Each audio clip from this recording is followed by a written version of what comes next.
Ya, bismillahirrahmanirrahim. Assalamualaikum warahmatullahi wabarakatuh. Waalaikumsalam warahmatullahi wabarakatuh. Ya, sebelumnya selamat pagi anak-anak. Pagi, Pak. Pagi, Pak. Gimana nih kabarnya? Alhamdulillah baik, Pak Guru. Alhamdulillah kalau baik. Ya, sebelum kita belajar, alangkah baiknya kita berdoa terlebih dahulu ya. Ya, siapa nih di kelas ini ketua kelasnya untuk memimpin doa? Ayo, ketua kelasnya ada? Ega, Pak. Oh iya, boleh Ega. Silakan Ega untuk memimpin berdoa. Pak, sebelum kita memulai pelajaran hari ini, alangkah baiknya kita berdoa menurut agama dan kepercayaan masing-masing. Berdoa dimulai.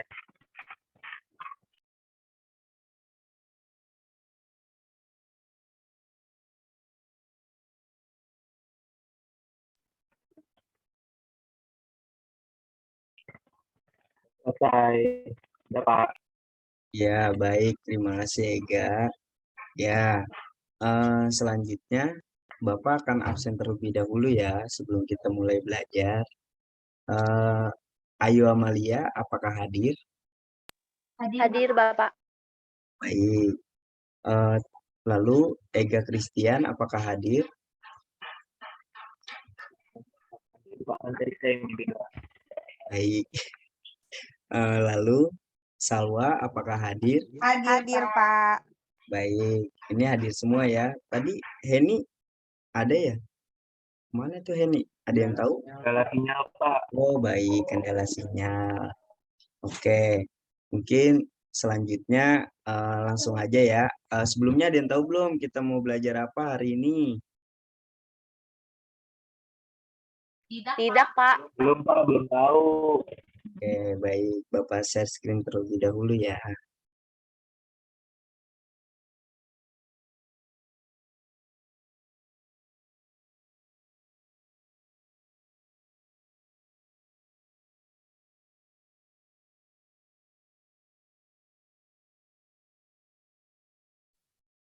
Nih, apakah share screen Bapak sudah terlihat? Sudah, Pak. Baik. Sudah, Bapak. Sudah.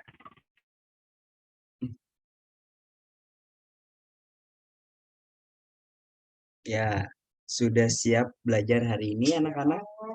Sudah, Bapak. Sudah, Bapak. Saya sudah bersemangat. Wih, mantap Ayu. Peraturan kegiatan belajar mengajar. Yang poin pertama yaitu duduk dengan rapi. Nah, anak-anak sudah duduk dengan rapi belum? Sudah, Pak. Baik. Kedua, memakai seragam sesuai jadwal. Yang ketiga, mengganti nama di Zoom dengan nama lengkap. Yang keempat, boleh minum saat pembelajaran. Yang poin 5, jangan lupa izin jika ingin ke toilet.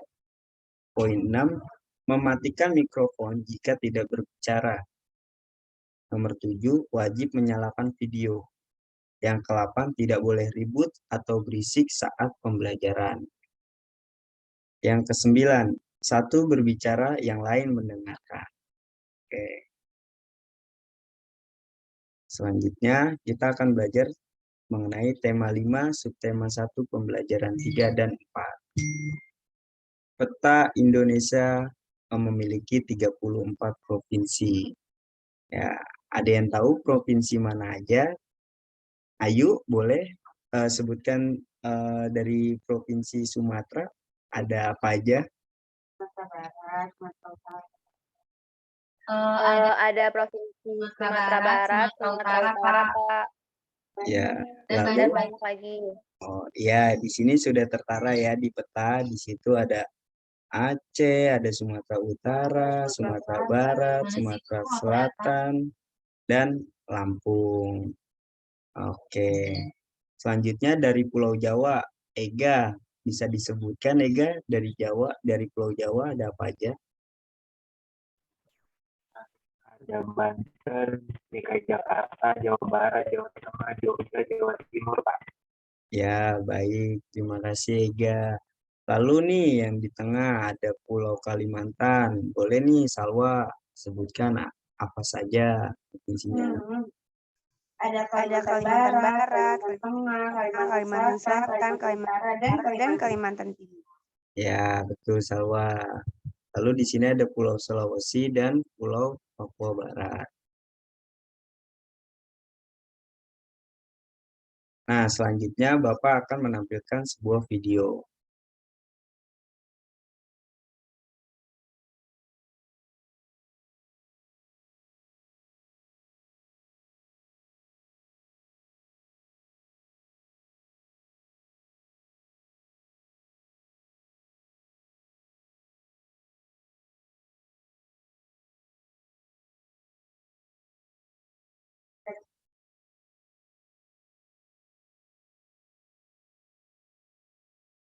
Bapak nggak ada suaranya. Apa? Tidak ada suaranya? Iya, tadi videonya nggak ada suaranya. Oh, tidak ada suaranya. Ya. Share sound. Yang mana? Wak? Titik 3 ya?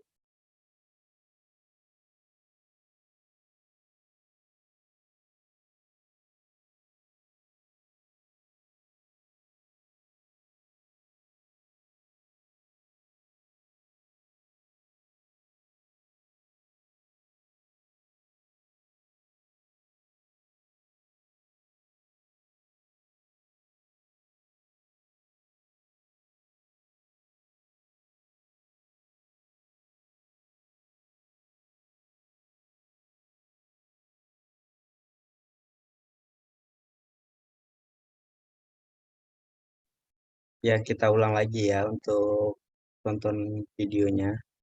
Silakan disimak.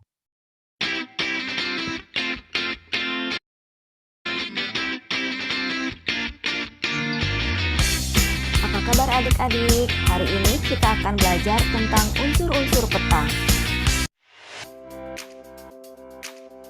Peta adalah gambar sebagian atau seluruh permukaan bumi pada bidang datar dengan skala tertentu.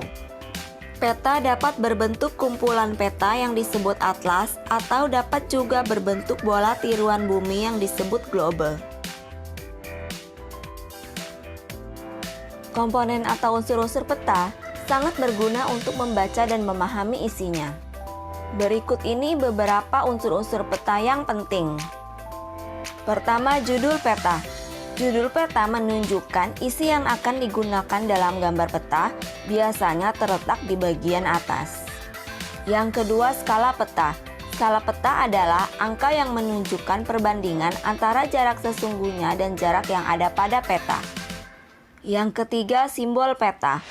Simbol peta adalah lambang gambar atau warna yang digunakan untuk memberikan tanda objek yang terdapat pada suatu wilayah.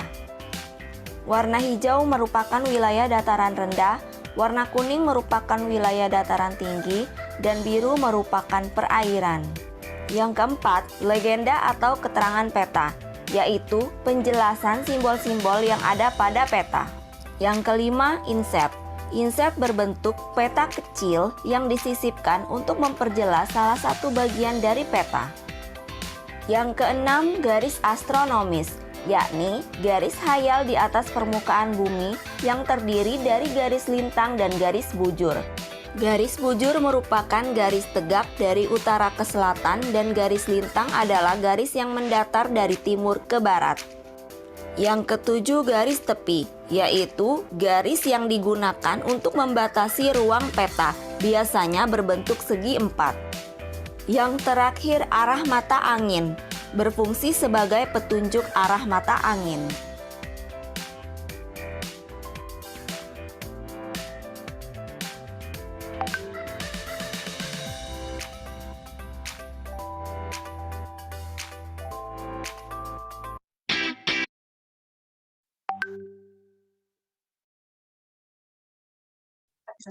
Ya, selanjutnya di sini ada penjelasan mengenai peta memiliki beberapa komponen sebagai berikut.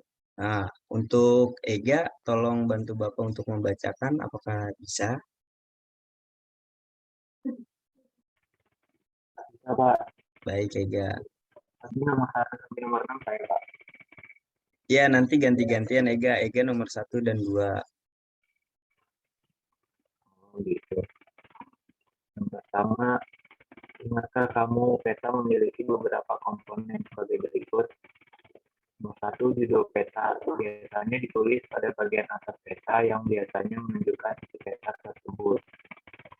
Nomor 2, skala peta merupakan perbandingan jarak pada peta dengan jarak sesungguhnya. Dengan skala peta, pengguna peta akan dapat menentukan jarak antar tempat yang ada pada peta. Baik, terima kasih Ega. Selanjutnya, Ayu tolong bacakan yang nomor 3 dan 4-nya. Baik, Pak. Yang ketiga, itu ada simbol merupakan gambar atau warna tertentu pada peta untuk mewakili objek dalam peta. Yang keempat ada garis astronomis yang merupakan garis hayal pada muka bumi. Garis-garis mendatar atau horizontal yang terdapat pada peta disebut garis lintang dan garis tegak disebut garis bujur. Ya, terima kasih Ayu sudah membacakan. Selanjutnya, Salwa, boleh nih bacakan nomor 5 dan 6-nya. Baik, Pak. Yang nomor 5 itu ada legenda. Merupakan keterangan beberapa simbol yang digunakan pada peta untuk memudahkan penggunaan peta memahami isi peta. Nah, yang keenam ada mata angin. Nah, mata angin ini merupakan pedoman utama arah mata angin. Mata angin yang mengarah ke atas menunjukkan arah utara. Baik, terima kasih Salwa. Nah, selanjutnya Bapak akan membacakan mengenal letak geografis di Indonesia. Letak geografis merupakan letak suatu daerah atau negara dilihat dari kenyataan di permukaan bumi. Letak geografis sebuah daerah atau negara dibatasi oleh letak geografis daerah atau negara lain yang berbatasan. Indonesia terletak di antara dua benua, yaitu benua Asia dan benua Australia. Demikian juga Indonesia terletak di antara dua samudra, yaitu Samudra Pasifik dan Samudra Hindia. Indonesia berbatasan langsung dengan beberapa negara seperti Malaysia, Singapura, Filipina, Vietnam, Papua Nugini, dan Australia. Letak geografis Indonesia dianggap strategis karena menjadi tempat persilangan antara dua benua dan dua samudra. Negara Indonesia merupakan negara kepulauan. Terdapat lebih dari 17.000 pulau berukuran besar dan kecil berada di wilayah Indonesia. Dari sejumlah pulau tersebut, sekira 6.000 pulau tidak berpenghuni. Beberapa pulau besar di Indonesia antara lain Pulau Jawa, Kalimantan, Sumatera, Sulawesi, dan Papua.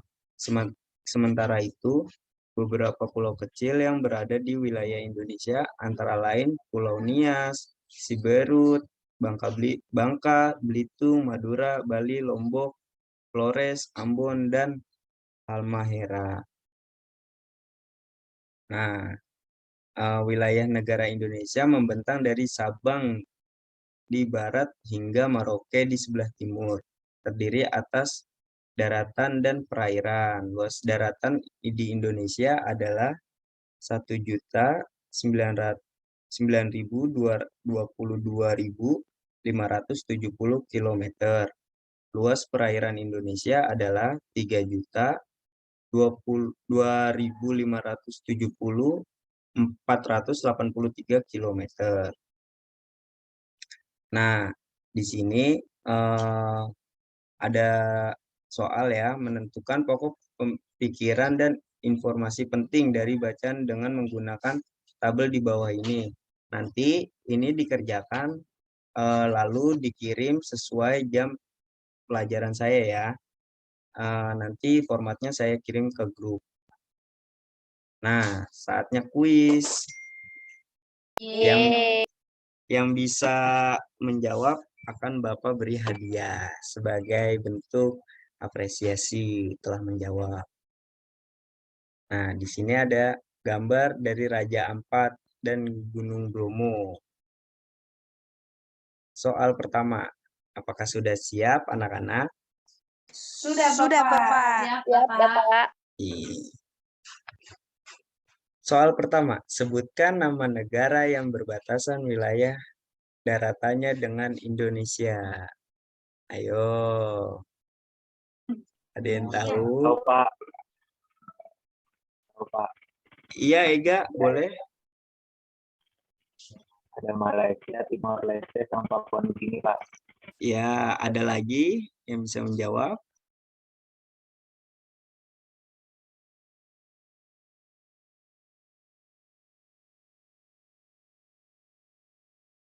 Filipina, Bapak. Ya, Filipina. Nah, ini jawabannya adalah ada Malaysia, ada Singapura, Filipina, Vietnam, Papua Nugini, dan Australia. Karena Ega dan Salwa benar, akan Bapak kasih hadiah. Untuk Ayu jangan berkecil hati. Ini ya, masih ada kuis lagi kok. Kuis kedua. Baik, Pak. Apakah nama perairan yang mengelilingi wilayah Indonesia? Ayo, ada yang tahu? Saya tahu Pak. Apa Ega? Samudra Hindia, Samudra Pasifik Pak. Samudra Hindia dan Samudra Pasifik. Ada lagi, teman-teman? Laut Cina Selatan Pak. Oke, Ega. Nih, jawabannya adalah Samudra Pasifik dan Samudra Hindia. Wih, teman-teman boleh beri tepuk tangan buat teman kita, Ega, karena sudah menjawab dengan benar. Oke, terima kasih, Ega. Nah, lalu Indonesia sebagai negara maritim dan agraris. Ya, buat Salwa boleh nih dibacakan. Ya, Pak. Indonesia sebagai negara maritim dan agraris. Indonesia memiliki kondisi geografis yang unik di antara negara-negara yang ada di kawasan Asia Tenggara. Perhatikan dengan seksama peta Indonesia. Bentuk negara yang terdiri atas pulau-pulau seperti Indonesia disebut negara kepulauan. Negara kepulauan merupakan salah satu ciri dari negara maritim. Negara maritim adalah negara yang memiliki luas laut lebih besar dibandingkan dengan luas daratan yang terdiri atas pulau-pulau. Oleh karena itu, penduduk yang tinggal di negara maritim banyak memanfaatkan sumber daya kelautan untuk memenuhi kebutuhan hidupnya. Baik, terima kasih Salwa. Namun masih ada lagi Salwa. Selanjutnya bisa dibacakan oleh Ayu. Baik, Pak.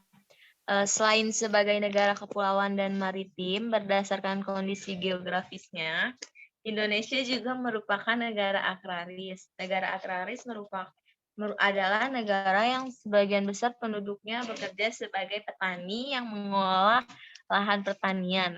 Sebagai negara agraris, tentu saja negara Indonesia memiliki lahan subur yang sangat cocok untuk pertanian dan perkebunan. Perhatikan kembali peta Indonesia tersebut. Jika diperhatikan, negara Indonesia memiliki banyak sekali gunung berapi yang masih aktif. Abu vulkanik gunung berapi dapat menyuburkan tanah yang berada di sekitarnya. Tanah yang subur merupakan sumber daya alam yang penting untuk pertanian dan perkebunan. Keberadaan negara Indonesia sebagai negara tropis juga sangat menguntungkan. Adanya dua musim, yaitu musim kering atau musim kemarau dan musim basah atau musim hujan, membantu para petani dan nelayan Indonesia untuk bekerja. Kekayaan laut dan pertanian merupakan sumber daya andalan Indonesia. Baik, terima kasih Salwa dan Ayu sudah mau membacakan. Ya, sekian pembelajaran dari Bapak. Tadi kan sudah dibuka dengan yang baik-baik. Sekarang ditutup lagi dengan yang baik-baik. Untuk Saudara Ega, dipersilakan.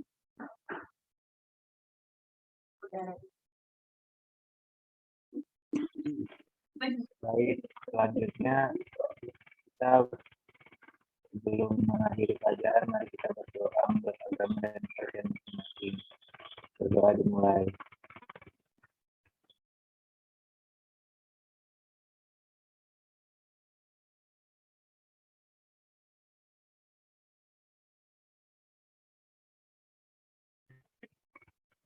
Selesai. Baik, terima kasih Ega sudah memimpin doa.